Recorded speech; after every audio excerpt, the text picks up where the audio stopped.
Concejalía de Medio Ambiente organizó una jornada dedicada a las rapaces nocturnas enmarcada en las actividades de divulgación ambiental del Ayuntamiento. En este programa les traemos dos de las charlas de la sesión matinal celebrada en la Biblioteca Municipal. Comenzó con el fotógrafo de naturaleza José Antonio Maldonado, quien ofreció una introducción a las aves rapaces detallando sus características, clasificación y adaptaciones al medio. A continuación, el técnico de Medio Ambiente del Ayuntamiento de Mijas, Francis Pérez, centró su intervención en los hábitos y la alimentación de estas especies, acercando a los vecinos y vecinas al conocimiento práctico de su biología.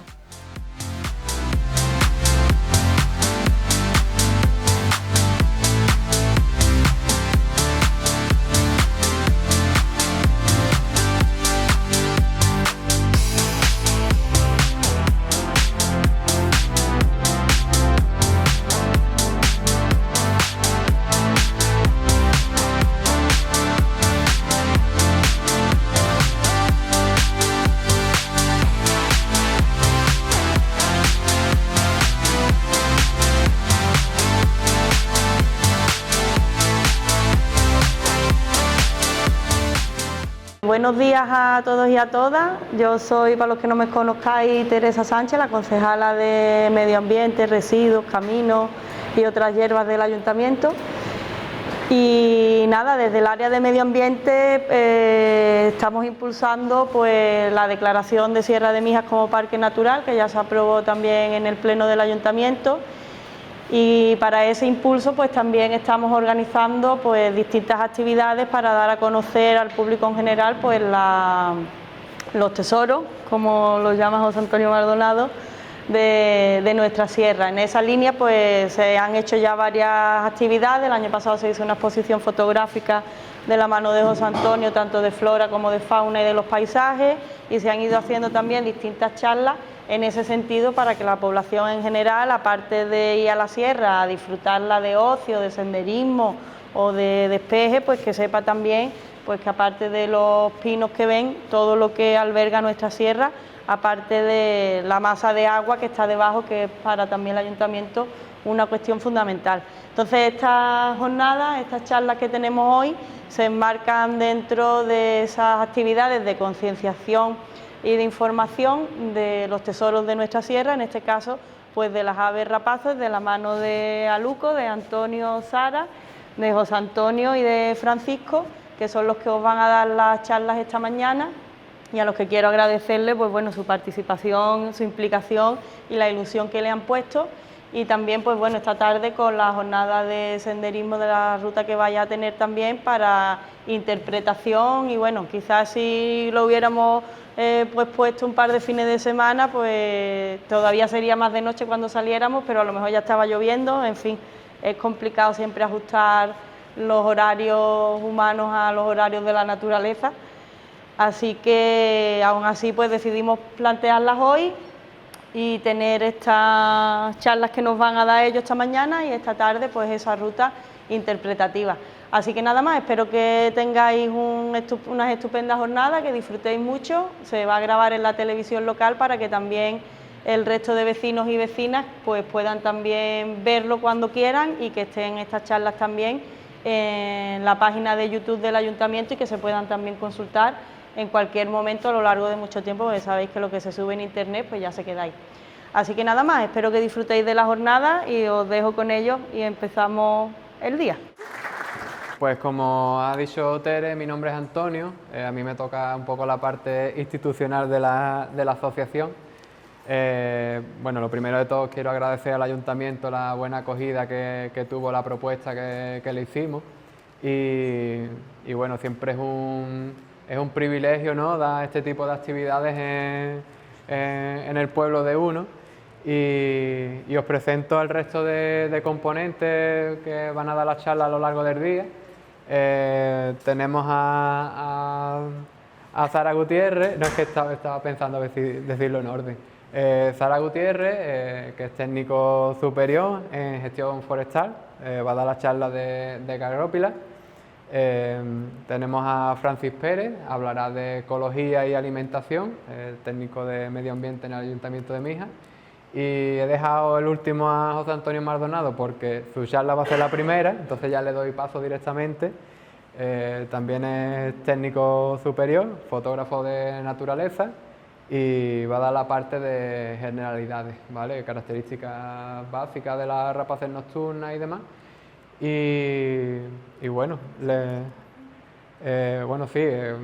formamos parte de la Asociación Medioambiental Aluco, ¿no? Que entre otras actividades que hacemos, aparte de jornadas como esta, hablaremos un poco de lo que hacemos a lo largo del día, pero nació como un proyecto de conservación a través de las cajas nido, estudio de las aves rapaces nocturnas, anillamiento científico de estas aves, y lo vamos complementando con charlas, educación ambiental, un poco de formación. Estamos ampliando también un poco a aves en general, no solo nocturnas, también por la dificultad que tienen de observación. Y bueno, poquito a poco esperamos hacer alguna que otra actividad más y esperamos contar con la buena acogida que hemos tenido hoy. Y yo creo que por mi parte ya está, paso la palabra y empezamos ya con la jornada. Así que muchas gracias por venir.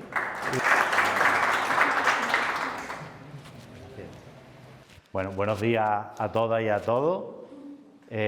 Muchas gracias por vuestra asistencia y muchas gracias al área de medio ambiente del ayuntamiento porque está demostrando con la organización de charlas, rutas y demás un compromiso verdadero por la conservación de la naturaleza y especialmente de nuestra joya que es la sierra, ¿no? Y bueno, hoy vamos a hablar de una de las joyas que tenemos en la sierra, de las muchas que tenemos, que son las rapaces nocturnas. Como bien ha dicho Antonio, voy a hablar de los aspectos generales, algunas curiosidades que hacen que las rapaces nocturnas sean unas criaturas fascinantes en cuanto a evolución animal y demás. Así que vamos a ir ya a ello. La definición, para empezar un poquito por orden, de rapaz, una palabra que viene del latín, significa saqueador, el que se lleva a la fuerza, ¿vale? Y luego dentro de las aves, pues las rapaces en concreto se caracterizan por cosas como, por ejemplo, el pico curvado, esto es muy evidente, unas garras poderosas porque son animales depredadores y tienen también unas capacidades visuales o auditivas muy desarrolladas, como es el caso de la que nos ocupa hoy, que son las rapaces nocturnas. Luego hay otra clasificación, la ciencia, por tenerlo un poco todo ordenado, pues va clasificando, como sabéis, en especies, orden y demás, y distinguimos las rapaces diurnas de las nocturnas, falconiformes, estrigiformes. Hoy me vais a perdonar que vaya a escuchar alguna que otra palabrota de estas. Hay algunas similitudes entre rapaces diurnas y nocturnas, pero las que nos ocupa hoy vamos a ir desgranando un poco cuáles son esas diferencias, porque realmente las hay y muchas. Y antes de entrar en materia, no quería dejar de mencionar esto porque siempre las rapaces nocturnas, los búhos en general, como los conocemos, pues tienen una carga simbólica muy fuerte. Siempre ahí pongo la dualidad, el búho sabio, ¿no? Siempre como símbolo de conocimiento, de sabiduría, de prudencia, de la ciencia. Y por otro lado, el ave de mal agüero, ¿no? En la antigua Roma, Plinio mencionaba, por ejemplo, al mochuelo como un ave que atraía calamidades, o sea, ya imponiéndole ahí una carga negativa bastante grande. Tal es así que las hemos encontrado durante un montón de décadas por ser símbolo del mal, ¿no? de mala suerte, en los graneros, en puertas de iglesias, esto a nivel de toda Europa.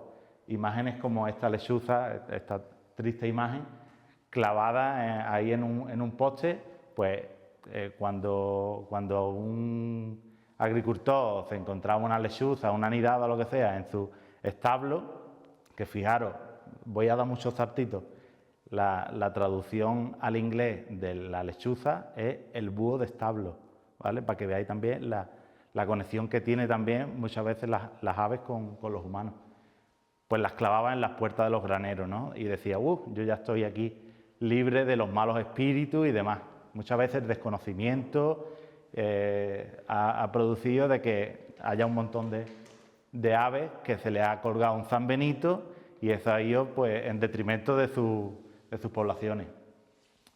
Pero para terminar con algo bueno, ya en la antigua Grecia se le relacionaba a la diosa Palas Atenea con la sabiduría y siempre iba acompañada de un mochuelo.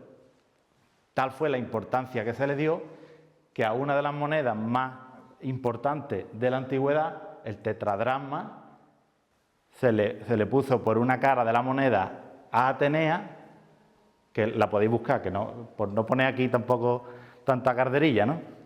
En una estaba, gracias, Atenea, y en la otra cara estaba el mochuelo. Pero que esa huella positiva la tenemos todavía hoy en día. Si alguien se encuentra, por favor, 1 euro con el búho, que me lo guarde, ¿vale?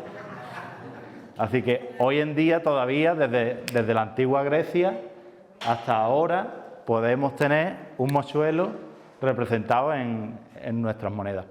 Y vamos ya entrando un poco en materia. Las rapaces nocturnas no fueron encontradas sus primeros restos fósiles hasta hace 65 millones de años. Y yo digo que eso es un símbolo de juventud, ¿no? Que hace relativamente poco tiempo que se encontró.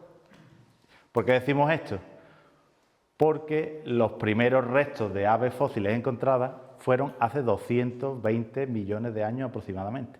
Creo que era el Archaeopteryx, que se encontró en Baviera, creo que en los años 70 o algo así. Pues entonces la comparativa hace que relativamente sean jóvenes, aunque sean tantos millones de años. Encontramos en todo el mundo más de 270 especies de rapaces nocturnas y 14 son las especies que podemos encontrar en Europa. A su vez, se divide las estrigiformes. Otra curiosidad, estrigiforme también viene del latín y significa forma de bruja, ¿vale? También un poquito de carga ahí negativa. Pues como decía, se dividen en titónidos y estrígidos, la familia Titonidae y Estrigidae. En la familia de los titónidos solamente está esta, la lechuza. Y las demás pues están enclavadas dentro de los estrígidos, las otras 13 especies. Esta lámina que aquí tengo son todas las aves, aunque es una lámina que pone rapaces nocturnas de la provincia de Ávila, por si os habéis dado cuenta, pero están representadas todas las especies de rapaces nocturnas que encontramos aquí en Málaga. Tenemos entonces 10 especies, de las cuales en Málaga tenemos 7. ¿Y en Alhaurín? ¿Cuántas especies tenemos en Alhaurín? Es una pregunta un poco trampa, porque encontramos cárabo, lechuza, búho real, mochuelo, y yo he escuchado autillo aquí en Alhaurín, no es muy común, pero por ejemplo, en esta misma calle en la que nos encontramos, me contaba a mí José Antonio Díaz, el guardamonte, que lo conoceréis casi todos, que en la huerta del Alemán se escuchaba el autillo hace no muchos años. Con nuestras acciones y demás, pues hacemos que haya cantos que se escuchaban y ahora se están apagando, ¿vale? Para que le deis una vueltecilla, ¿vale? Continuamos con generalidades. Y ya aquí nos topamos de repente con el búho real y con esa mirada que no pasa desapercibida a nadie, y ya vamos viendo algunas de las características anatómicas que tiene, los ojos frontales, ¿vale? Igual que nosotros también tenemos los ojos frontales porque nosotros también somos depredadores, ¿vale? La visión binocular, esto lo vamos a ver, está relacionado con esa visión, con el tema de tener los ojos frontales. Luego tenemos una diapositiva en la que lo ampliamos un poco. Por supuesto, el plumaje mullido. Ahora iremos pasando, si queréis ya ir viendo, lo vais pasando por ahí. Esta pluma es de un búho real. El plumaje mullido, como iba diciendo, rémige silenciosa, precisamente eso es una rémige. Esa palabrota quiere decir que es uno de los dedos.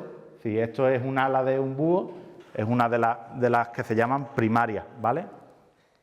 Fijaros, cuando la vayáis pasando, fijaros en el bordecito, si veis la parte dura de la pluma, eso que se llama raqui, en el lado estrecho tiene un lado más estrecho y otro lado un poco más ancho.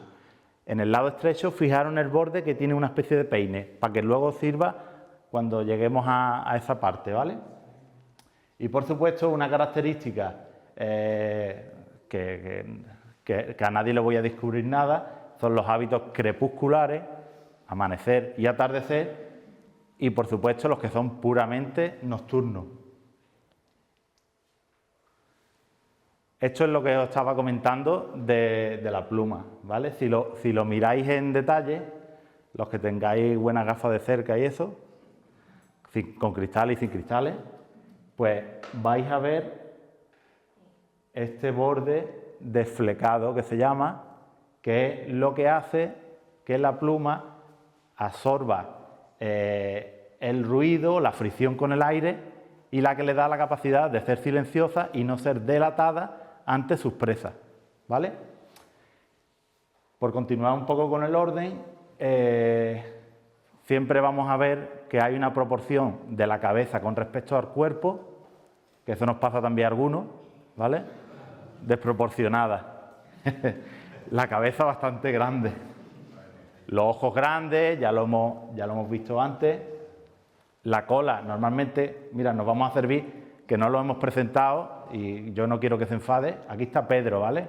Es el cárabo de resina que tenemos aquí encima de la mesa y que Antonio, si eso esta tarde, podrá ampliar para qué tenemos a Pedro en el equipo también, ¿no? Pero bueno, nos apoyamos en Pedro para ver que tiene la cola corta. Y otra de las cosas que vamos a ir viendo también es esto de aquí, ¿vale? El disco facial. Eso que en la lechuza parece, o me imagino yo, porque siempre estoy pensando en cosas de comer, cuando vemos la cara de una lechuza, que lo veremos ahora, es como si una manzana cortada por la mitad, prácticamente. Es una forma de corazón, pero bueno, será porque no he desayunado en condiciones hoy. Me acuerdo yo de lo de la manzana. Las garras poderosas, por supuesto, para atrapar a sus presas, y también lo podéis ver. El plumaje fonoabsorbente, que lo hemos explicado ya al principio. Y una cosa ya muy curiosa, que todo el mundo lo sabe, y es la capacidad que tienen los búhos y las rapaces nocturnas en general para girar el cuello. Y es que tienen 14 vértebras cervicales. Tengo yo 7, igual que todos vosotros, y seguramente tenga alguna hernia que estoy continuamente con mareo. Imaginaros con 14 vértebras cervicales. Bueno, fuera de broma, eso es lo que le proporciona girar hasta 270 grados el cuello, ¿vale? Es algo evolutivamente sorprendente. Aquí vamos, por ver algunas de las características en detalle, pues estamos viendo ahí las garras de un cárabo, ¿verdad, Antonio? Que Antonio os puede contar muy bien la potencia que tienen las garras de los cárabos, porque varias veces ha tenido enganchones. Antonio es anillador también, y cuando se hace una captura pues hay que tener especial cuidado porque te enganchas y la uñita, cuidado. Y aquí estamos viendo a un mochuelo posado, y ya vamos comprobando estas características que estamos mencionando, ¿vale? La forma de la cabeza con respecto al cuerpo, bastante grande, los ojos grandes, frontales, el pico curvado, un poquito corto en este caso, y la forma rechoncha. Decir, por ejemplo, del mochuelo, que se le dice mochuelo porque tiene la cabeza mocha, tiene ausencia de penacho de pluma o oreja, como también se le llama. Entonces, de ahí le viene el mochuelo.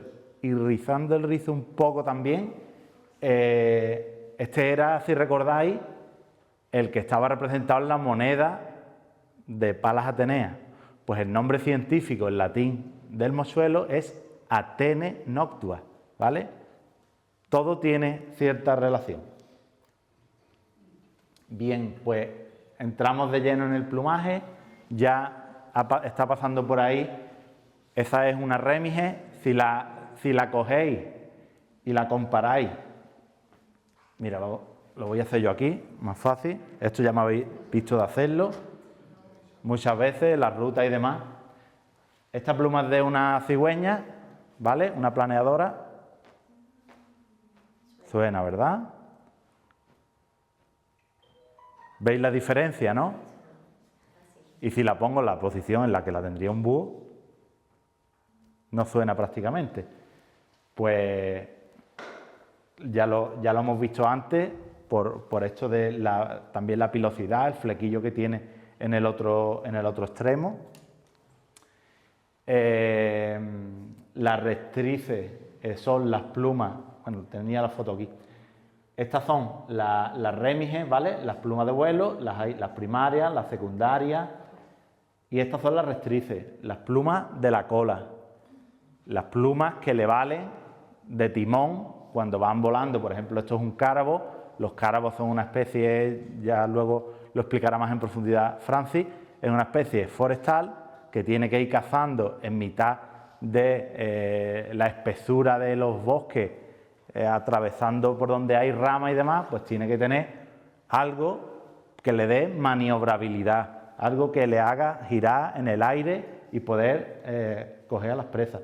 Pues eso se lo da, entre otras cosas, esas plumas de la cola. Otra cosa importante, que ya lo estamos mencionando, fijaros aquí, veis la forma de corazón de la lechuza, si la tuviéramos de frente se vería más claro. Ese disco facial está formado por un montón de plumas muy pequeñitas, flexibles, que lo que hacen es conducir el sonido, ya luego lo veremos también cuando veamos la parte del oído, van conduciendo hacia los oídos el sonido ambiente. El disco facial, en definitiva, es como una especie de antena parabólica que hace que aumente la capacidad de escucha. Y esto es una cosa que también lo suelo yo comentar, que es que hagáis así, no nos ponemos muy guapos, pero cuando queráis escuchar algo, estáis escuchando algo en la lejanía, en mitad del monte, ¿la cojo? Gracias. Cuando queráis escuchar algo mejor, podéis disimular como si tuvieseis un disco facial, simplemente así. Os ponéis y amplifica de verdad. Mientras yo estoy hablando lo podéis llevar a cabo, y si lo hacéis bien, aumenta la capacidad de escucha. No es broma, que no era para enseñar la oreja ni nada, Y otra cosa curiosa, las vibrisas que tiene en la base del pico, que es una pluma casi con forma de pelo, con otra consistencia, y está conectada directamente al cerebro porque es un órgano sensorial. O sea, lo utiliza para saber cuando está, por ejemplo, dándole de comer a los pollos, para distinguir entre uno y otro, ¿vale? Que es algo que tiene sentido, que va directamente al cerebro las señales. Aquí tengo marcado un vídeo ejemplo para que veáis la diferencia. Vale.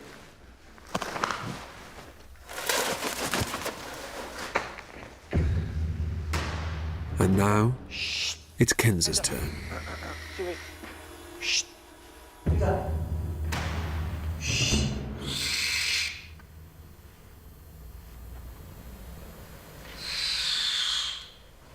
Really cool. No, nothing at all. Absolutely quiet. It's amazing.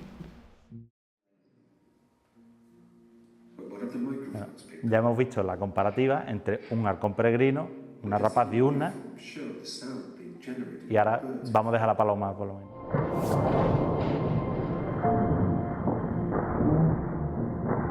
Each spike is an individual wing beat. Pues continuamos.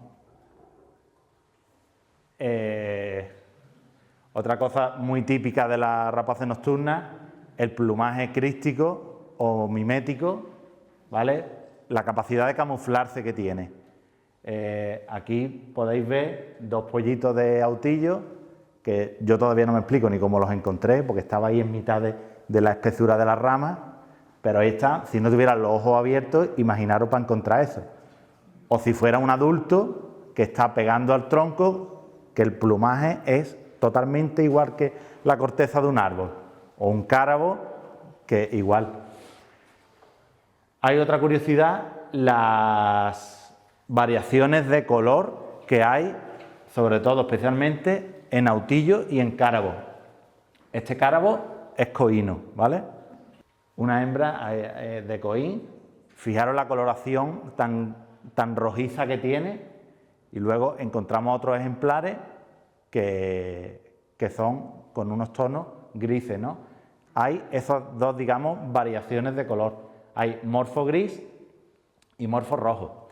Sobre las variaciones de plumaje hay muchos estudios, unos concuerdan con otros, otros no, pero hay algunos que dicen, supuestamente, que el morfo gris se da más en las coníferas y el morfo rojo en bosque caducifolio.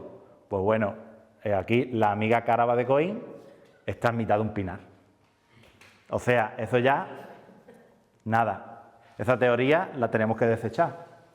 Luego hay un estudio en Italia que se hizo de autillo, de variaciones de plumaje de autillo, y ahí parece ser que relacionaba que en años cálidos y húmedos había mucha mortalidad de autillo con morfo gris. Y por otro lado, en años fríos y secos había mucha mortalidad de animales de autillo con morfo rojo. Luego se han encontrado otros estudios similares que no terminan de determinar esto. Entonces, esto como que sigue siendo un poco incógnita, porque encontramos aquí cárabos grises y rojos sin que encontremos una explicación razonable sobre ello. Otra característica, el contrasombreado, que es que las partes ventrales o las partes de inferiores de las rapaces nocturnas son más claras.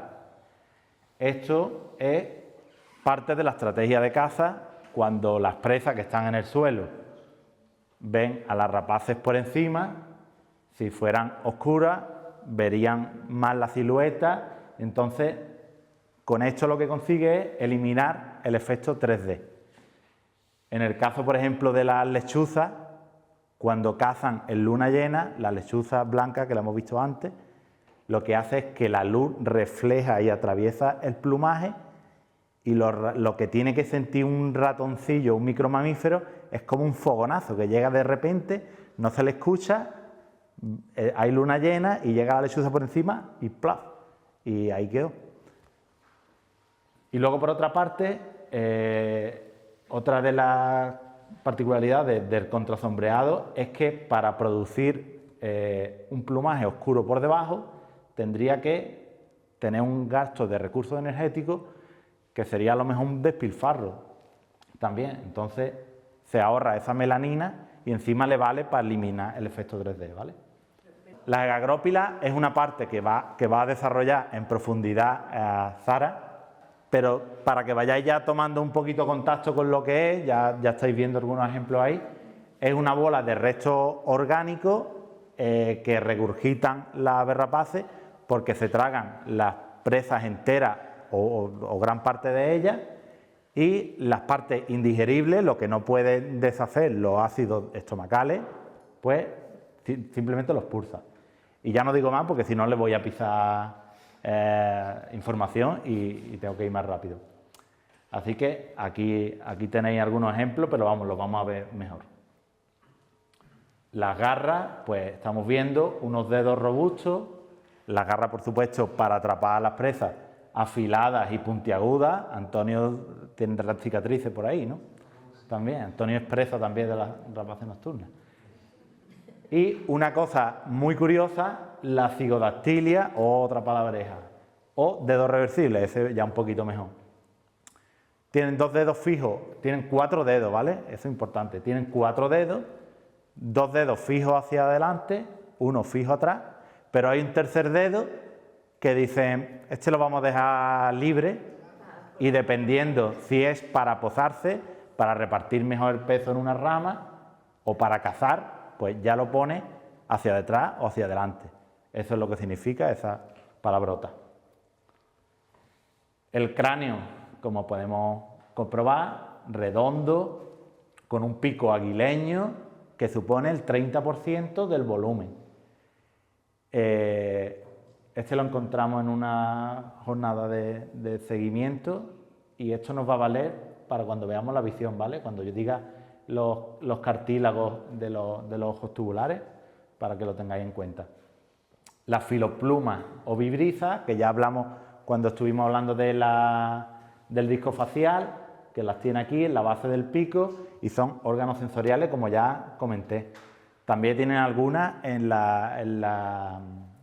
algunas plumas de este tipo parecidas en las garras. Las órbitas oculares muy anchas, lo podemos ver en todas estas imágenes, porque claro, para tener unos ojos grandes tiene que tener un sitio donde quepan bien. Los huesos son neumáticos porque no solamente están huecos, sino que están llenos de aire. Tienen una estructura dentro de los huesos, que aquí nos ha traído Sara algunos ejemplos. Si lo queréis coger, si a alguien le da porque le dé asco o algo, pero aquí están, son súper ligeros. Para tener esa capacidad de volar tienen que tener ligereza. Pues los huesos de las rapaces nocturnas suponen un 6-7% del peso total del animal. En nuestro caso, supone un 20%, para que veáis una comparativa. El oído, pues bien, las orejas no son visibles. Cuando hablamos de orejas en otras especies, la lechuza no, pero por ejemplo el búho real, le decimos, parece que tiene orejas, pero esas no son las orejas, pero no es el oído. Esos son unos penachos de plumas que sirven para, digamos, romper la silueta. Si lo vemos a contraluz en una rama de un árbol, si es totalmente redondo, llama más nuestra atención y también para un posible depredador. Entonces, lo tienen para eso. Lo que es el oído lo tiene oculto y está protegido, como vemos aquí, debajo del disco facial. Y una cosa muy importante es la asimetría, que no es en todas las rapaces nocturnas, en la mayoría sí, pero sí se hace muy latente en la lechuza. La asimetría de las cavidades auriculares, que eso le hace, ¿vale? Imaginaros una oreja aquí y otra aquí, le vale como para triangular a donde está una presa. Para que lo entendáis, hay una diferencia cuando le llega al cerebro el sonido de un oído y otro, y lo que hace con un oído es que saca como una línea, para que lo entendáis, esto es a grosso modo, una línea vertical y una línea horizontal, donde se cruzan, ahí es donde está la presa, para que veáis que es un sistema como si fuera un sonar de un barco, es algo totalmente alucinante. Pues esa diferencia es de 30 millonésimas de segundo, 0,00003.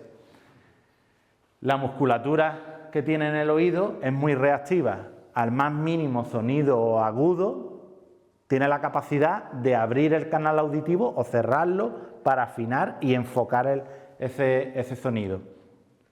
Una cosa característica que conoceréis todos es el bamboleo, lo que se llama head bobbing, que es los movimientos oscilatorios que hacen los búhos y les vale tanto para afinar con el oído como para afinar con la vista también. Del disco facial hemos hablado ya suficiente. Y una cosa también que encontré muy curiosa es que tienen una capacidad de regenerar las células de los canales auditivos alucinante. Una lechuza vieja que esté a punto de morir escucha igual que una lechuza joven. Van regenerando con mucha facilidad.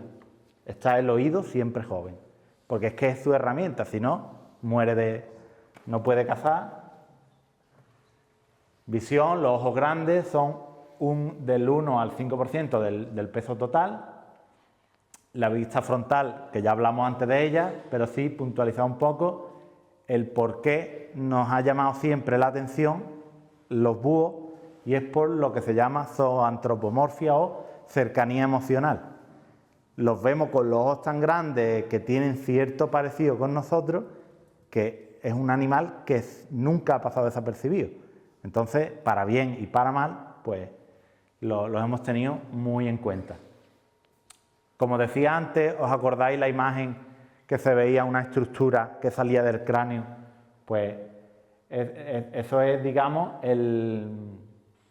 lo que alberga el ojo para que sea el ojo tubular. Los ojos de las rapaces nocturnas están fijos, no tienen musculatura, no se mueven nada, como nosotros sí tenemos capacidad de moverlo. El cristalino lo tienen muy desarrollado, que nos llama siempre mucho la atención también. La córnea convexa, si vemos el ojo así de perfil, vemos que tiene un aglobamiento hacia afuera muy exagerado. Y la membrana anexcitante, otra palabreja, es otro párpado que tienen adicional que lo utilizan para tener su buena herramienta siempre a punto. Que esté humedecido, protegerla del polvo, sobre todo cuando van a agarrar una presa por si se dan con una rama o algo, tiene una capacidad reactiva muy grande, tiene ahí como otra herramienta de defensa ahí para su ojo. Y una cosa principal es que los ojos de todos los vertebrados, nosotros incluidos, están compuestos por dos tipos de células, bastoncillos y conos. Los bastoncillos son, digamos, los receptores o los que hacen captar la luz. Cuando hay muy poca luz, pues los bastoncillos son los que ejercen ahí, y hay una descompensación muy clara en los ojos de las rapaces nocturnas. Tienen muchos más bastoncillos que conos. Los conos, por otra parte, son las células que hacen que distingamos los colores de la gama cromática. Yo tengo pocos también porque soy medio daltónico, ¿vale?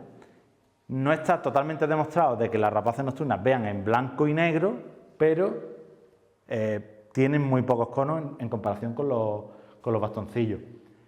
Y como ejemplo, el ojo de un cárabo tiene entre 50 y 70 veces los bastoncillos de un ojo humano. Lo que hablaba antes de la visión binocular, ¿vale? Tienen los ojos fijos, entonces nosotros también tenemos visión binocular, lo que pasa es que tenemos más campo de visión porque tenemos movilidad en los ojos. Entonces, la capacidad, tienen gran capacidad para ver en 3D, porque aquí los campos de los dos ojos se superponen, o sea, cada ojo le manda información al cerebro, pero aquí tienen una parte común. Entonces, aquí ven con un 70 grados, 20 y 20, lo cual suma un campo visual de 110 grados. Y entonces decimos, eso realmente es poco, pero eso lo suple con rotación de la cabeza de 270 grados. Entonces ya tiene la herramienta perfecta para cazar. El head bobbing, pues como dijimos antes, lo utiliza tanto para la vista como para el oído. Y una curiosidad es que se distingue entre las rapaces nocturnas que tienen los iris amarillos, que son muy vistosos, el ejemplo de este mochuelo, y los que tienen el iris oscuro.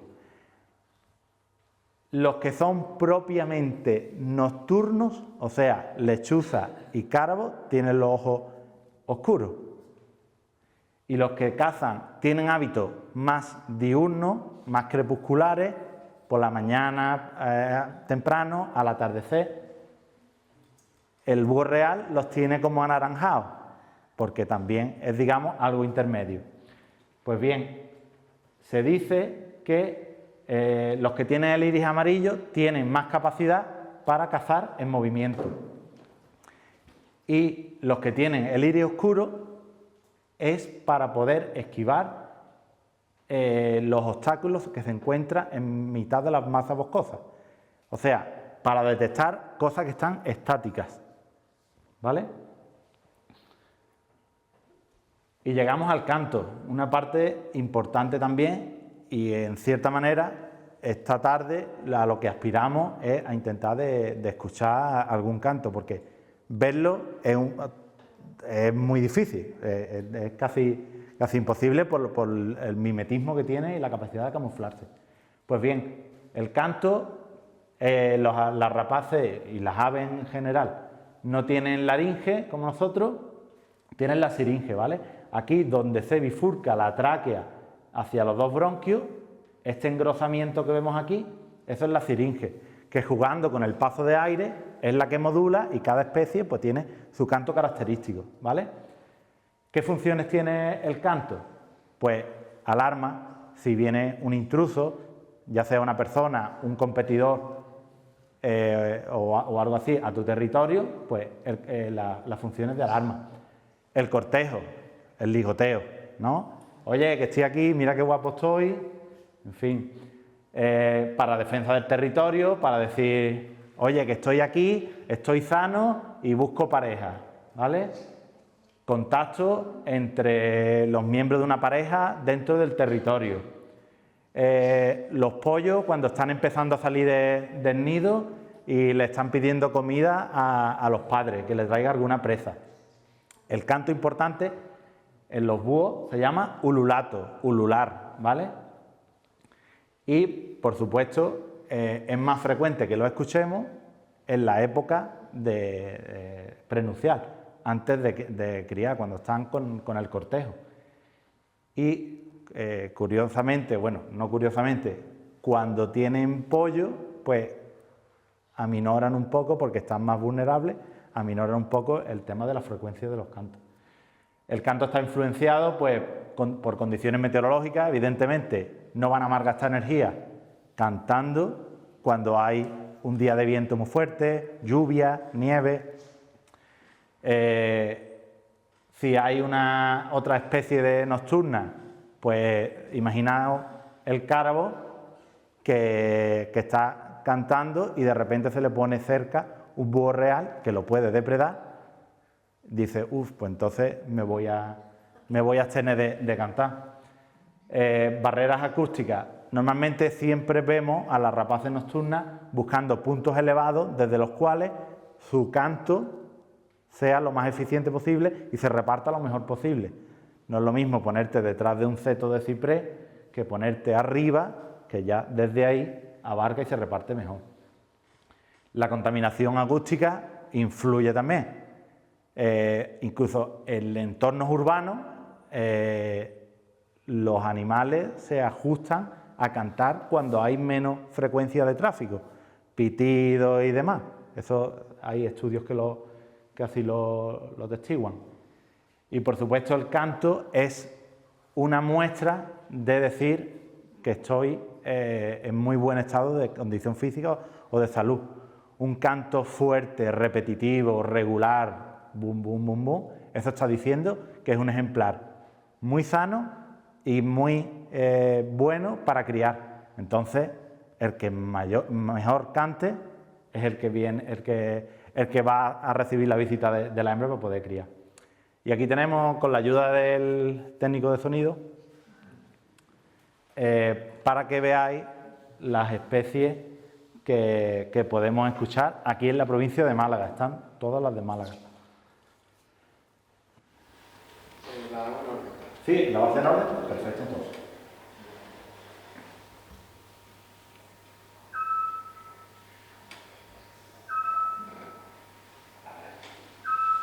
Esto se escuchaba antes y ya no lo podemos escuchar aquí.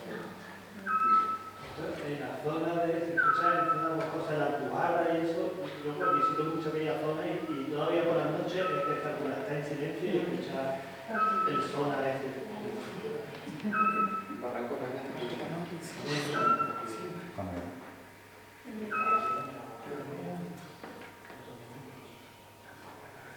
Búho campestre.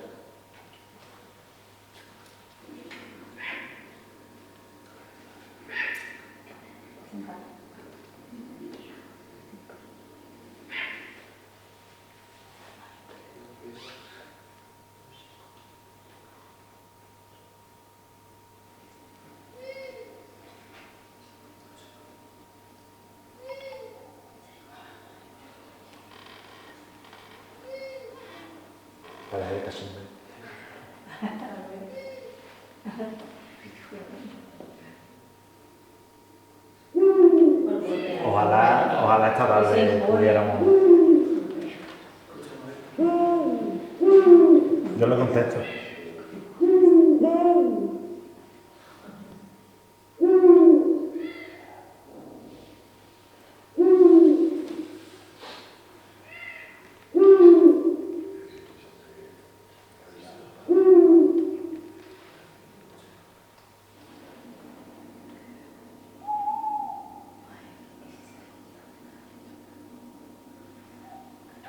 El carao. En todas las películas de miedo se hace de noche, se meten en un pinar, el carao. La lechuza, como es un poco tétrico, pues se pone los pelos de punta. La gente le daba miedo.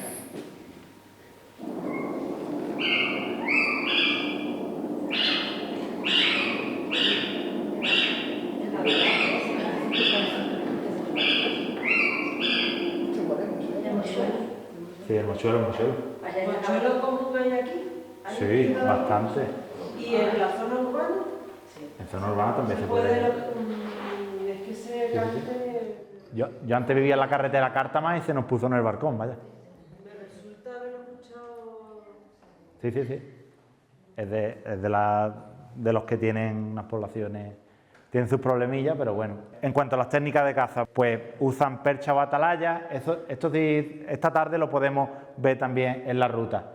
Usan perchas desde las cuales se ponen arriba y desde ahí dominan, y lo que se menee por debajo, pues se tiran. También hacen cernido y batida. Cernido, sabéis lo que es, el mantenerse estático. Eso lo hace sobre todo las lechuzas, que cazan volando y se cierne un poco. Si se mueve algo, lo detecta y ¡pum! En función de las condiciones meteorológicas y eso, pues las condiciones de caza, evidentemente, una noche que ha estado toda la noche lloviendo, un búho real no ha podido salir a cazar. Hay más probabilidad de poderlo encontrar en las primeras horas de la mañana, por ejemplo, ¿no? Y un ejemplo extremo, los búhos nivales, que no tenemos aquí por supuesto, que puedan cazar los lemmings que están a 30 centímetros por debajo de una capa de nieve, pues nos habla mucho también de las capacidades que tienen. Luego, son capaces, hay ejemplos de búhos chicos que cazan entre varios y se van a un árbol donde hay un dormidero de estorninos, unos se encargan de espantarlos y los que se quedan un poco así aturdidos y demás, pues hay otros, tienen digamos unas estrategias, unas tácticas de caza en cooperación entre ellos, ¿vale? Aquí algunos ejemplos. Esto es un nido de búho real en el suelo. Ahí hay un pollo con el plumón todavía. Fijaros, los padres le han ido ahí aportando algunas presas. Tenían conejos, tenían ratas. Y esto es muy curioso. En los territorios de los búhos reales te encuentras los pellejos. Eso es un erizo. Se come el erizo y le da la vuelta como un calcetín y lo que deja es esto. Parece que lo ha cortado con un cuchillo, con un tenedor. Son verdaderos artistas. El territorio es, digamos, el área definida donde caza y se reproducen las especies de rapaces también nocturnas. Y tener un territorio, pues evidentemente, tiene unas ventajas y unos inconvenientes, ¿no? Tiene por un lado la seguridad de yo tengo aquí como quien tiene una parcela, una casa o algo, pero claro, tiene que tener un coste y si te entra un intruso, pues tienes que estar defendiéndolo de otros congéneres que es de la misma especie o de otras especies, entonces estás un poquito ahí como con esa tensión y eso es un coste energético también, ¿vale? El tamaño del territorio es variable y es evidente que si yo en muy poco territorio, parejas de búhos reales, por ejemplo, que viven o tienen su territorio cerca de un vertedero, pues sabe que tiene allí un número infinito de ratas y que el territorio no tiene por qué ser así de grande. Si con esto me vale para alimentarme, ya está, porque voy a estar defendiendo un territorio más grande con el coste energético que supone. Para defenderlo, las herramientas que tienen es el canto, ponerse en los límites, va recorriendo ciertos puntos y diciendo que esto es mío, no meterse aquí, ¿vale? Cuidado conmigo. Y el nivel de agresividad, según las especies, es también diferente. Una de las más fieras es el cárabo, nuestro amigo Pedro. Un cárabo que se mete en el territorio de otro cárabo, automáticamente acude ahí el dominante del territorio y empieza a cantar, es la lucha que mantienen. Y luego, aparte también, la personalidad, o sea, no todos los cárabos son iguales, habrá cárabos que son más fieros, otros que son menos, ¿vale? Que también tienen, digamos, su personalidad. Y bueno, aquí presentaros las especies que tenemos en la provincia de Málaga, pero como vamos mal de tiempo, ¿no? Vale, pues paso muy de puntilla, simplemente para que veáis la distribución que tiene en España y en la provincia de Málaga, ¿vale? El autillo, el búho campestre, que tanto el autillo como el búho campestre son de las aves rapaces nocturnas migratorias, ¿vale? Esto lo vemos sobre todo en la desembocadura del Guadalhorce. Normalmente esta especie cría en el norte de Europa y este año ha criado al sur de Córdoba. También para que tomemos conciencia de el cambio climático, nos lo van diciendo también, nos lo van contando las aves, ¿vale? Búho chico. Esta foto es en Campillo, en el territorio de Antonio, donde está ahora trabajando. Búho real, que tenemos aquí, por suerte, en nuestro pueblo. Cárabo, esto fue en Pino de Alaurín, esta foto, que cogió una salamanquesa. Y esta es una de las especies que, fijaros, tiene una distribución alucinante, cada vez los vemos más en entornos urbanos incluso, se están adaptando súper bien y tiene una población que va hacia arriba. No es el caso de la lechuza, que cada vez es más raro de ver una lechuza y tendríamos que darle una ayudita también. Mochuelo, esta foto es al lado del polígono, me preguntaba antes, y por supuesto el mochuelo es el rey del mambo, tiene una distribución y unas poblaciones, lo vemos muchas veces atropellados en las carreteras porque carroñean los animales o los ratillas y demás que son atropellados en la carretera, van a aprovechar ese recurso alimenticio y llega un coche, se deslumbra y caen, ¿vale? Y nada, para terminar simplemente esta frase, tan capaz es nuestro entendimiento para entender las cosas altísimas y clarísimas de la naturaleza como los ojos de una lechuza para ver el sol, de Aristóteles. Muchas gracias por vuestra atención.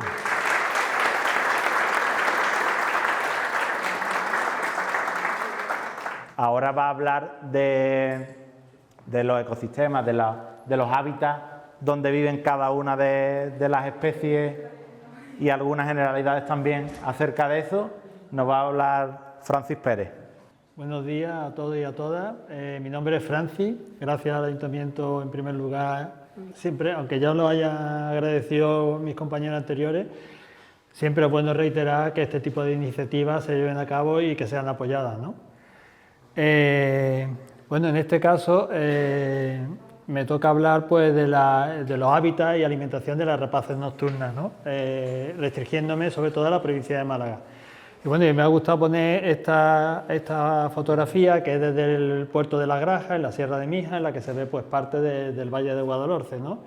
Y podemos observar ahí pues, bueno, la cantidad de hábitats, biotopos que podemos encontrar simplemente en esta imagen. Zonas rocosas, campiña al fondo, zonas densamente humedizadas. Es muy curioso, no le he puesto las diapositivas, pero es muy curioso. La fotografía me refiero, es una fotografía nocturna. Desde este mismo punto se ve un mar de luces que te da la idea de la cantidad de viviendas que hay, ¿no? En esa zona. Muchas de ellas, es lo que ha estado comentando Maldo, pues muchas de ellas son fundamentales, aunque estén en estado ruinoso, pues para que estas rapaces nocturnas aprovechen los huecos y sitios que hay propicios para nidificar, ¿no? Bueno, como es obvio en este tipo de charlas, pues siempre conceptualizar un poco de qué va a ir en esta exposición, ¿no? Y bueno, y es simplemente pues definir hábitat, qué entendemos por hábitat, ¿no? Tenemos pues la definición típica y es la normal que todo el mundo tira de la Real Academia Española, la que nos dice que es un lugar de condiciones apropiadas para que viva un organismo, especie o comunidad animal o vegetal. Este tipo de definiciones siempre viene a ser muy sucinta, muy breve, ¿no? Después la segunda, pues ambiente particularmente adecuado a los gustos y necesidades personales de alguien. Esta es la típica acepción que se puede utilizar cuando dice, está uno en un bar y dice, este es mi hábitat, ¿no? En ese momento. Y después otra que es muy curiosa y también para reflexionar, nos invita un poco a reflexionar, que es espacio construido en el que vive el hombre, ¿no? Asocia el hombre ya, claro, a esta altura, pues, con que su hábitat tiene que ser un espacio construido. De todas formas, según la Red de Información Ambiental de Andalucía, pues el concepto de hábitat pues, dice que se puede concebir como el espacio que reúne las condiciones, características físicas y biológicas necesarias para la supervivencia y reproducción de una o varias especies. Es decir, para que puedan perpetuar su presencia. Un hábitat queda así descrito por los rasgos que lo definen ecológicamente, distinguiendo de otros hábitats en los que las mismas especies no podrían encontrar acomodo. Y ya de forma general, en biología, pues también se define como el lugar físico donde vive un organismo, especie o comunidad, reuniendo las condiciones necesarias para su supervivencia, como alimento, agua, aire, refugio, tal, y en donde le permite también pues, desarrollar las funciones básicas que tiene un ser vivo, ¿no? Es importante, en ecología siempre se mezclan mucho los conceptos de hábitat, nicho ecológico. Para diferenciarlo claramente, un hábitat es el lugar donde vive una especie. El nicho ecológico es el rol o la función que tiene esa especie dentro de ese hábitat, ya sea depredador, ya sea presa, en fin. Entonces, eso es importante tenerlo claro, ¿no? Me gusta hacer unas consideraciones previas antes de comenzar la charla propiamente dicha, ¿no? Y es que al hablar de hábitat hacemos referencia tanto al territorio como al área de campeo. El territorio en sí, es como lo ha explicado Maldo antes, es la zona en la que la especie que sea protege, no quiere que haya nadie más, es donde muestra toda su territorialidad, ¿vale? No quiere que ahí, tanto una especie como su pareja y demás, no deja que entren otras especies, compiten entre ellas. Mientras que el área de campeo ya es la zona en la que busca alimento, que se sale fuera de esa zona principal de territorio suyo, ¿vale? Pero eso se incluye también dentro del hábitat de esa especie. Una especie determinada puede necesitar distintos tipos de hábitat para desarrollar las funciones propias de dicha especie. Eso es lógico, a lo mejor, poniendo un ejemplo muy claro, un búho real, la zona el hábitat que utiliza para buscar alimentos es distinta de la que nidifica, que es los roquedos y cortados que hay en la sierra, ¿no? Entonces, utilizan distintos hábitats también. En esta presentación se mencionan los hábitats empleados de forma general por las diversas especies de Andalucía, y específicamente en la provincia de Málaga. ¿Por qué decimos esto? Bueno, porque antes hemos visto en la diapositiva de Maldo cómo la distribución, por ejemplo, del mochuelo en toda España, o sea, está súper distribuida, ¿no? Igual que de la otra rapaces nocturna, pero los hábitats que tenemos en el sur de España o en Andalucía son muy distintos de los que nos encontramos en el norte. Luego, las especies del norte están adaptadas a otro tipo de hábitat. Allí no hay dehesas, por ejemplo, hablando del norte de España, no hay a lo mejor, en fin, cambia mucho, ¿no? Incluso también, y es lo que menciona a continuación, la dieta de las rapaces nocturnas se adapta a la disponibilidad de alimentos existentes en estas latitudes y según las estaciones del año. ¿Por qué? Porque los tipos de bosques que hay en el norte de España, por poner un ejemplo, ya sabemos que también tiene distribución europea, pues por ejemplo hay muchos más micromamíferos en el norte que aquí. Entonces los individuos que viven en esta zona están expresamente adaptados a las presas que hay en Andalucía. En este caso en Málaga me voy a restringir más, ¿no? Una vez ya hechas estas consideraciones previas, pues bueno, vamos a ir pasando a ver poco a poco cada ave y explicando un poco el hábitat y la alimentación que tiene, ¿no? Empezamos con la lechuza. Y bueno, que ya habéis visto, es una ave típica de campiña y zona esteparia, como ha expuesto de Maldo. Está asociada frecuentemente a edificios y construcciones abandonados en zonas rurales por la falta de hueco idóneo en las zonas naturales, ¿no? Y evita las zonas montañosas o densamente arboladas. Por eso es tan importante esos cortijos, aunque estén medio abandonados y demás, que siga existiendo, que no se derrumben totalmente. ¿Por qué? Porque es la zona en la que ellas necesitan para vivir y para nidificar y reproducirse, ¿no? Es muy importante en este sentido también pues, los primillares que suele haber en la comarca norte de la provincia de Málaga, que, bueno, que sirve de sustento ante el déficit de construcciones como la que estamos mencionando, ¿no? Son especies también que, aunque eso lo hablará Antonio, lo detallará con mucho más detalle, pero es fundamental también, está muy influenciada, como también en las siguientes especies que vamos a ver, sobre la modificación y transformación de los hábitats, ¿vale? Se están perdiendo muchas zonas cerealistas por el tema de las placas fotovoltaicas y demás. Se está, ya como mencioné antes, ya lo desarrollará más Antonio, ¿no? Pero eso es importante el tenerlo en consideración porque es una de las causas por las que está disminuyendo las poblaciones de lechuza común. En cuanto a la alimentación, pues las principales presas son micromamíferos como ratones morunos de campo, topillos comunes, ratas grises, musarañas, en fin, también aves como el gorrión común como especie predominante, ¿no? Según está citado. Puede cazar tanto al acecho, que son un poco las técnicas de caza que ha esbozado Maldo, pues en este caso puede cazar tanto al acecho de un posadero como rastreando el suelo con un vuelo bajo, que es muy característico, incluso en la lechuza campestre también, esos vuelos bajos a ras de suelo buscando presa, ¿no? Y también persigue su presa en pleno vuelo. Pasamos a la siguiente especie. Aquí veis un poco, he querido representar hábitats propicios para esta especie, ¿no? Que si veis, pues son una zona en mosaico de distintos tipos de cultivos, con sotos arbolados, olivar, más denso, menos denso, posibles naves que estén abandonadas. Allí en Mija, por ejemplo, en la cala de Mija, donde está la nave de servicio operativo del municipio, ¿no? Del ayuntamiento.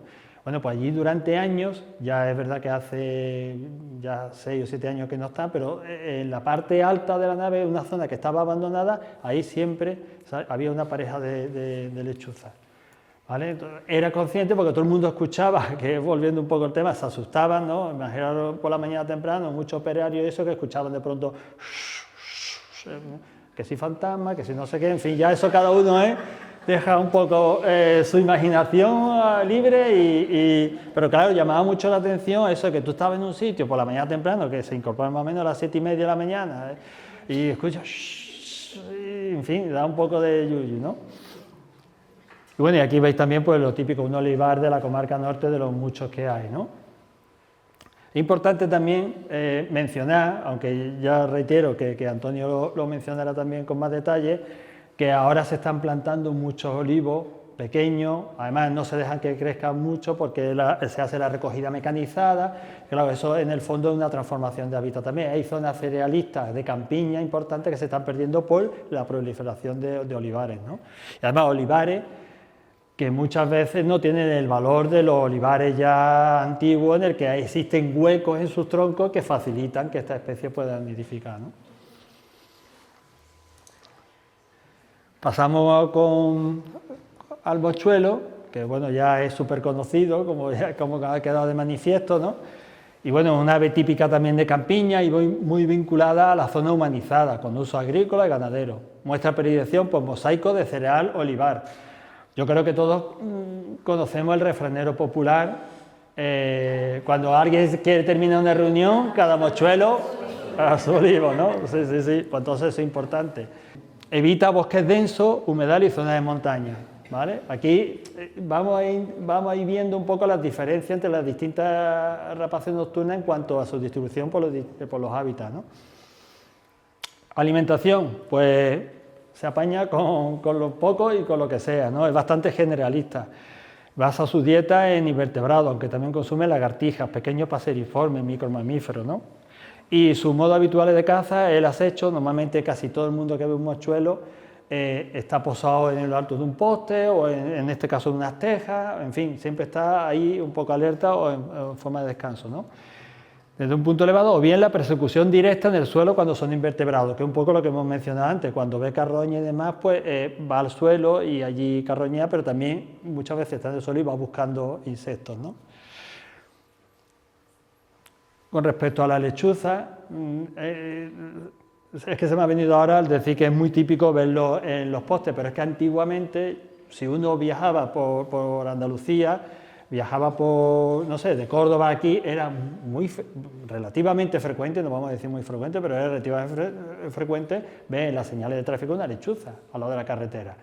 Eso era algo habitual, en cierto modo, ¿no? Entonces, ya hace muchos años que eso no se ve, ¿no? Y son cosillas que la verdad que es que nos hace pensar el declive tan grande que está teniendo este tipo de especies, ¿no? ¿Sí? Aquí veis, pues, distintos mochuelos y los distintos hábitats en los que los podemos encontrar, ¿no? Allí, pues, una construcción abandonada, rural, que es la zona donde ellos nidifican y están súper a gusto. Esto de aquí en un campo de golf, en Mijas, o sea, que ellos se habitúan en ese campo de golf para mantener un talud, hicieron una escollera, aprovechan esos huecos, estos son los pollos, y ahí veis lo que es la zona de arena de esto, el hoyo, eso del campo de golf, y estos, sin embargo, pues ya hemos dicho que su hábitat no son las zonas densamente arboladas, los bosques, pero estos son las dehesas que existen en Andújar, de encina. Son los encinares dehesados que están en Andújar. Bueno, pues ahí ellos están en su posadero y están ahí pendientes de lo que se cuece alrededor, ¿no? Pasamos a la siguiente especie, que es el autillo. Se puede encontrar en gran variedad de ambientes, desde pueblos y ciudades, a campiña, bosques de ribera y áreas rocosas, ¿no? Evita también las masas forestales densas porque necesita espacios abiertos para cazar, que eso es fundamental, por eso evita ese tipo de hábitat, ¿no? También necesita huecos para criar, como estáis viendo aquí en esta imagen. Como curiosidad, deciros que está descrito que en 2006, durante la reforma que se hizo en una vivienda en Fuengirola, los operarios que estaban allí le llegaban de la campana extractora de la cocina un olor fuertísimo y muy mal, ¿no? Entonces la abrieron pues para ver qué es lo que había allí y se encontraron con 3 pollos de autillo, ¿vale? Pues la parte superior entraban los progenitores y los iba alimentando y estaban allí los 3 pollos con los restos de presa que tenía allí y demás, ¿no? Eso en el centro de Fuengirola, o sea, quiero decirte que cuando se dice que vive en pueblos y ciudades y demás, es que muchas veces ante la carencia a lo mejor de espacios propios fuera, pues también aprovechan lo que se encuentran, ¿no? En este caso, pues era una campana extractora. En cuanto a la alimentación, bueno, pues es marcadamente insectívora. Pensad que el autillo, el tamaño de un autillo es como un mirlo, o sea, es la más pequeña de todas las rapaces. Bueno, pues su alimentación va en coherencia, en consecuencia con su tamaño, ¿no? Pero aún así ya veis que es marcadamente insectívora, aunque es capaz también de capturar esporádicamente pequeñas aves y roedores, pequeños reptiles y anfibios, incluso lombrices, ¿no? Principalmente utiliza posaderos, pero también caza en las ramas y troncos de los árboles. Es capaz de perseguir en vuelo a los grandes insectos. En este caso ya no estamos hablando de otro tipo de presas, sino de insectos por el tamaño que ya he mencionado, ¿no? Y aquí, bueno, pues mostramos un poco el tipo de hábitat que es favorable para este tipo de especies, ¿no? ya lo veis, en mosaico, que eso siempre viene a ser muy importante para cualquier especie, ¿no? Que haya variedad de ambiente, variedad de biotopos, los sotos arbolados, en fin, aquí veis pues la imagen que es de Antonio, pues en un eucalipto, ¿no? Que se puede ver conforme respecto a la rama, se puede ver un poco el tamaño, que es muy pequeño. Pasamos al búho chico. Y bueno, el búho chico se considera una ave forestal también, una rapaz nocturna forestal, pero sobre todo se ubica en los bordes de las zonas forestales, ¿eh? También campiña con suficiente cobertura arbórea y bosques de galería. Tiene costumbre de ocupar parques y jardines. Dice con suficiente cobertura arbórea porque siempre esta es la actitud típica que tiene el búho chico, durante el día se pega al tronco, se estiliza el cuerpo y se intenta mimetizar, ¿vale? Pasar desapercibido, y ahí es donde pasa todo el día. Entonces, por eso se hace especial énfasis en que haya suficiente cobertura arbórea, porque depende de los árboles, ¿no? En cuanto a la alimentación, es muy variable, mostrando preferencia en nuestra zona por ratones, topillo común, puntualmente también captura aves invertebrados, y presenta dos métodos de caza, ¿no? El principal es el acecho, vuelve a ser el acecho, para capturar micromamíferos y grandes invertebrados, y cuando las presas son aves, directamente las caza en el dormidero o les provoca la huida para darles caza. ¿Eso cómo lo hace? Pues va volando y a lo mejor con uno de los extremos del ala roza una rama o una especie de matorral, sale la especie que está medio adormilada, el ave que está medio adormilada, y aprovecha pues para llevar a cabo la captura, ¿no?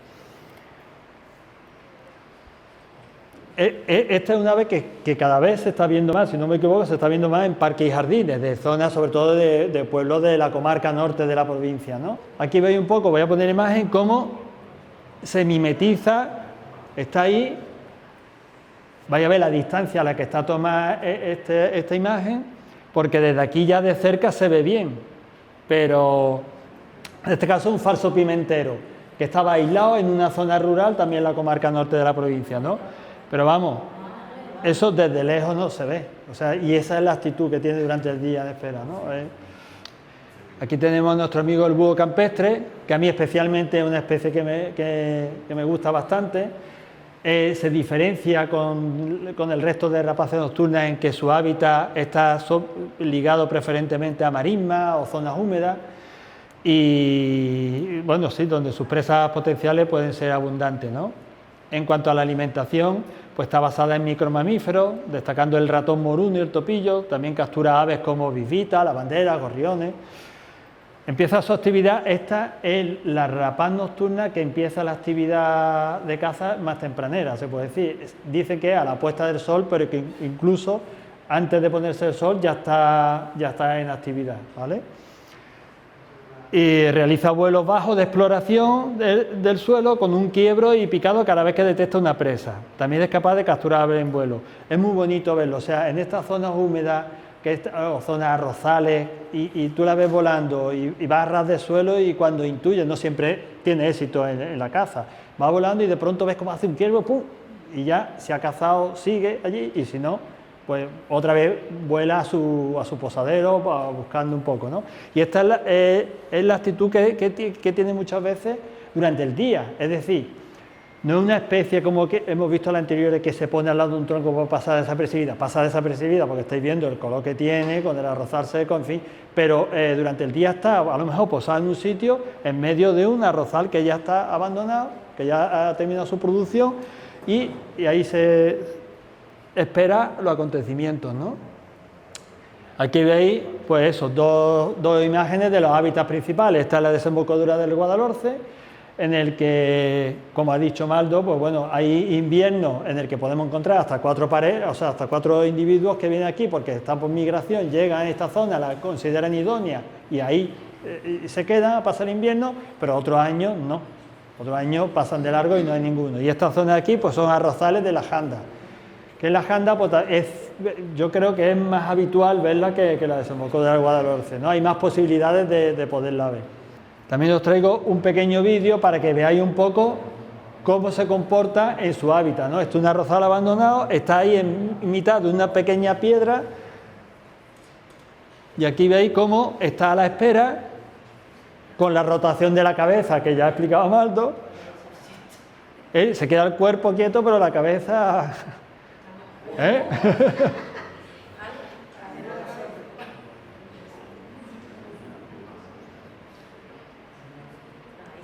Eso es, ¿qué? No, si no le ve el ojo, claro, no es cuando muchas veces lo percibe cuando gira y ya ve que está con el telescopio, esto está tomado, imaginaros, con telescopio desde lejos y acoplado el móvil, ¿no? Bueno, aquí la rapaz nocturna más grande, hemos puesto la imagen de un pollo, ¿no? Pollo sorprendido por quién me está tomando esa foto. ¿Qué? Casi a la orina, sí, está cerquita, sí. Bueno, pues el hábitat del búho real yo creo que todos la conocemos, ¿no? Son zonas montañosas, roquedo y cortado, ocupando incluso lugares humanizados, es lo que mencionaba antes también Maldo, cada vez está más cerca de los pueblos y ciudades, se está habituando más a zonas humanizadas, ¿no? Siempre que no tenga molestia, evidentemente, y se les deje tranquilo, ¿no? Y ambientes suburbanos, siempre que la estructura del hábitat no sea muy cerrada, por lo mismo de antes, para cazar necesitan espacio, ¿no? Esta especie muestra una gran plasticidad ecológica, pudiendo ocupar diversos ambientes. En cuanto a la alimentación, pues esta es la rapaz que presas de mayor tamaño caza, ¿no? O sea, las rapaces diurnas, por supuesto, también entran parte de su dieta, también más... bueno, famoso conejo, liebre y perdiz, pero en ausencia de estos ratas también, y sobre todo también mamíferos carnívoros, como puede ser la jineta, en fin, pues gatos también, cachorros de zorro, en fin, ya estamos hablando de presas con una envergadura importante, ¿no? Es muy fuerte, es un animal fuerte, ¿no? Lo podemos considerar. Y el acecho es el modo habitual de caza, ¿no? Sí. Que antes me ha sorprendido un poco cuando he dicho Maldonado, salió ahí que el nido en la tierra. Del búho real, que salió los pollos y tenía el nido en la tierra hecho, ¿no? En la foto que salía. Bueno, no, a ver, el nido está, normalmente el nido lo hacen en cornisa, Ahora, los pollos cuando ya salen del nido, pues evidentemente, como no vuelan todavía, se van moviendo, si tiene espacio a... De hecho, este estaba en medio de una encina abajo. La foto esa estaba en el suelo, pero realmente había una pendiente importante. Eso se da normalmente en sitios donde hay mucha abundancia de presas. El nido lo tiene cualquier recoge. A mí me llamó la atención cuando Antonio estuvo destinado en Almería, pues estuve unos días con él allí visitando zonas, bueno, las zonas aquellas y demás, y tenía detectados nidos de búho en lo que relativamente, aunque estaban en cornisa, pero estaba relativamente cerca, no estaban a alturas muy... En aquella zona que había una densidad importante, ¿no?, de búho. Y aquí os muestro también, pues eso, ¿no?, los típicos hábitats en lo que podemos encontrar el búho. Aquí, si veis en la imagen de la izquierda, aquí hay uno que es por la tarde y está ahí descansando hasta que llegue la noche, nuevamente llega la noche, marca el territorio con los cantos que antes hemos escuchado y a partir de ahí, ya cuando oscurece, pues a intentar... ¿El canto del territorio es todo siempre? O sea, todos los días... Yo que yo sepa, sí, normalmente antes, cuando va a salir a cazar y eso, normalmente emite unos cantos, ¿no? Tiene sus atalayas, digamos. Tiene sus atalayas donde dice, aquí estoy yo. Vamos, y... En concreto el búho real, a partir de finales de agosto en adelante es un continuo hasta que la hembra se mete en el nido. Una vez se mete en el nido, deja de cantar. Pues ya digamos, la pareja está establecida, ya empieza el proceso, se supone que los vecinos ya saben que... Ya ligado, ¿no? Desde que la hembra se mete en incubado, de ahí en adelante hasta que termina y ya empieza otra vez un poquito a refrescar por la noche, no está más activo cantando. No la escucha.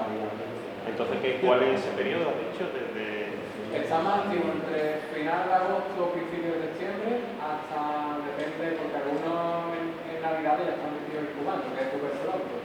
Hasta enero o así. Bueno, unos 3-4 meses y luego ya vuelve algo más... Es más, yo creo más que discreto, cantar en pleno julio, Sí, a sí, las eso. 5 de la tarde, que es una cosa rarísima, ¿vale? Pero Lo habitual es algo. los meses previos a la cría, que son septiembre, octubre, noviembre, diciembre ya alguno empieza a incubar y ya deja de cantar. Sí, vamos, yo colaboro también con otros amigos en Mija haciendo el Noctua y demás, y hay estaciones que tú lo escuchas siempre, o sea, que es muy territorial y en las épocas en las que se realiza ese censo, pues vamos, normalmente se escucha. Es verdad que lo que dice Antonio, que llega un momento en que no, aunque aquí hablamos normalmente de reglas generales, después cada individuo es un mundo también, vamos.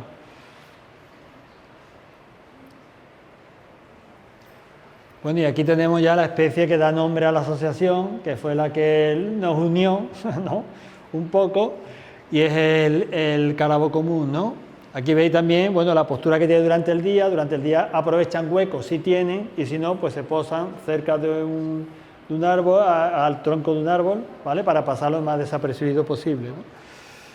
Se considera esta es la que se considera una ave eminentemente forestal con respecto a las anteriores. Otra que hemos visto pues estaba en bordes de bosque y demás. No, esta es eminentemente forestal, está adaptada, como he dicho antes, Maldo, a volar por medio de los pinares y cada vez es más frecuente actualmente verlo en entornos urbanos. Vamos, ahora os explicaré un poquito, pero allí incluso en las lagunas, en el centro de salud. Los Pacos también, pero los Pacos está pegando a la Sierra de Mija y está relativamente cerca, pero es que en el centro de salud de las lagunas tú dices, esto es urbano sí o sí. Y después la dieta pues muy variada, basada en micromamíferos y aves como mirlo, incluso arrendajos. Aquí como curiosidad, una de las cajas nidos que revisamos, había dentro agrópila, la estuvimos viendo, y apareció una anilla, una pequeña anilla, que era de un mirlo que se anilló en 2018. Y además que se anilló allí mismo, es decir, el mirlo dio poca vida, no salió de allí, ¿no? Entonces, pero bueno, te sirve también para ver un poco la alimentación que tiene estas especies, ¿no? Y es gran consumidor de roedores. Quiero decir la función tan importante, o aprovechar este momento para priorizar la función tan importante que tiene esta especie en los entornos rurales, porque si habéis visto casi todas van a por los roedores, micromamíferos y demás, ¿no? Entonces, la función que tiene en la zona rural en cuanto a control de este tipo de poblaciones es muy importante y quizás no se le dé la importancia que tiene, ¿no? Igual que, aunque estamos trasladando a otras aves, las golondrinas, los aviones, los vencejos, no se le da la importancia de la gran cantidad de insectos que están comiendo cada vez que lo vemos volar y es que son kilos, vamos, lo que consumen al año. Pero nosotros en las ciudades nos quejamos que si el mosquito tigre, que si tal, que si cada vez... Bueno, pero tenemos que cuidar esas aves que es que sin coste alguno para nosotros están controlando esas poblaciones, ¿no? Pues en este caso igual, la rapaces nocturna para el control de los roedores yo creo que es fundamental, ¿no? Bueno, y aquí veis un poco el hábitat, ¿no? Que como ya he mencionado anteriormente es eminentemente forestal. Entonces veis aquí, este es el morfo rojizo, que es precioso, el gris es bonito, pero el rojizo es espectacular, pero veis la densidad de vegetación que está detrás, ¿no? Desde la zona en la que se capturó panilla esta especie. El aspecto típico de los pinares que tenemos aquí, que os voy a contar que no sepáis, ¿no? Los tenemos más que conocidos, ¿no? Con mucho ramaje seco por medio, los pinos normalmente... se llama poda natural, ellos secan las ramas inferiores, se secan y se van cayendo poco con el paso de animales o de personas, en fin, y ese proceso se llama poda natural, pero es verdad que forma un entramado de ramas muchas veces muy cerrado con el matorral que está un poco subido, que te da a entender un poco la destreza que tiene esta especie pues para cazar en esos entornos, ¿no? El vuelo tan... Y aquí os he traído una imagen por lo que he comentado antes, ¿no? Que es relativamente frecuente o es muy frecuente encontrarla ya en entornos urbanos. Esto es la urbanización La Sierrezuela y esta es la urbanización del Coto, de allí de las lagunas, ¿no? Bueno, pues allí se escuchan los cárabos. O sea, si os dais cuenta, hay zonas en detalle, hay zonas arboladas, hay pinares, esto es un arroyo también, pero en las urbanizaciones hay muchas zonas que mantienen todavía pinares que ya son antiguos y demás, y eso lo utilizan de posadero y después los huecos que hay en las mismas viviendas, que son ese vivienda unifamiliar y demás, aprovechan pues para nidificar, ¿no? Y este es el caso, por ejemplo, por traerlo de un extranjero, un inglés que vivía en la urbanización del Coto y que nos llamó pues para que se había encontrado un pollo allí, que no sabía qué hacer y demás, y me dijo que eso fue lo importante, me dijo, no, por la noche vienen los padres y le dan de comer. Digo, pues entonces ahí se queda, o sea, no hay ningún problema. Y de hecho estuvimos conversando por WhatsApp y eso, él me iba diciendo, sí, esta noche también han estado los hermanos, tal y cual, en fin. Hasta que ya dejó de estar, pero la preferencia normalmente cuando aparece un ave así que se encuentra o que está en un sitio que parece abandonada, es importante saber si los padres siguen estando ahí o no. Muchas veces se llama al 112, nosotros allí en Mijas pues tenemos establecido una comunicación para que si pueden nos llamen a nosotros y ya vemos si llamar al 112 o no, ¿no? Porque es importante eso, la prole va a seguir adelante mientras que lo atiendan los padres, ¿no? Un caso también muy particular es en Mijas Pueblo, está el Jardín de la Muralla que le decimos, que tiene un pinar también muy denso, un hábitat desde años, siempre ha habido ahí cárabo, ¿no? Pero de vez en cuando, pues lo típico, hay un pollo que se cae y es verdad que es una zona que en la que también hay gatos y demás, pues siempre se intenta salvar, ¿no? Nos llaman. Normalmente la gente suele, que es importante también establecer ese protocolo, ¿no? Normalmente la gente suele llamar al Seprona, ¿no? El Seprona, aunque son agentes de autoridad, ellos no recogen, si se lo llevan es porque quieren hacer favor, porque tienen esa sensibilidad, pero son agentes de autoridad, ellos en todo caso es como una policía ambiental, ¿no? Entonces, no es su función, lo importante es llamar al 112, ¿vale? ¿Pero por qué?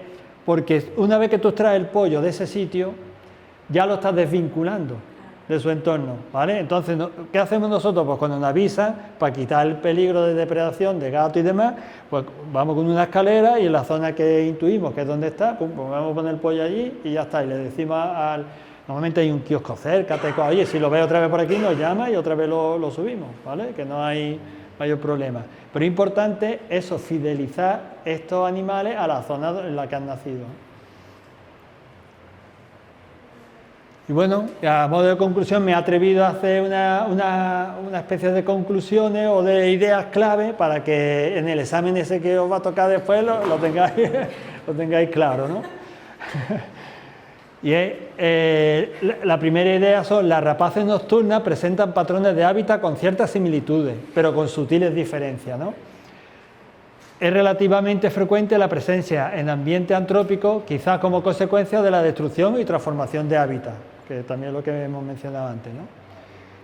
Se pueden encontrar nuestras rapaces nocturnas prácticamente en todos los ambientes: mosaico de cultivo, bosques, roquedos, zonas húmedas. Una campiña con mosaico de cultivo herbáceo y arbóreo puede albergar prácticamente a todas las especies, incluso al búho real en aquellas zonas con algún tipo de roquedo en el entorno, ¿eh?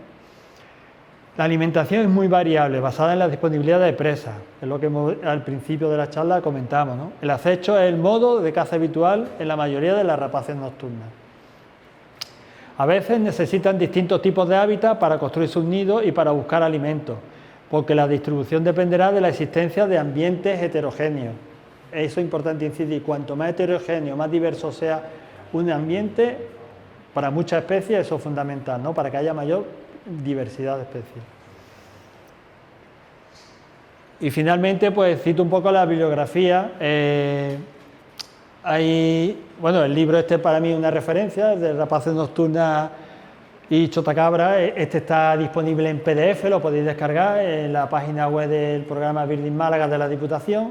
Es muy interesante, hay muchos datos, es la bibliografía que yo he utilizado de base también, ¿eh?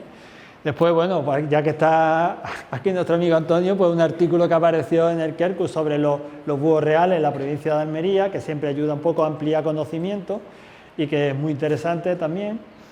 Y bueno, por supuesto, aquí tenéis nuestro email pues para contactar con nosotros ante cualquier duda, que Maldo, Zara o Antonio os atenderá. Yo el día de las rapaces nocturnas de institutos que falte, pero bueno, no sé. ¿Y qué, perdón? Ah, bueno, sí, la página web de Facebook, Instagram, pero bueno, ya es broma, ¿no? Para que sepáis que estamos ahí para lo que deseéis, ¿no? Y ya nada más. Muchas gracias por vuestra atención.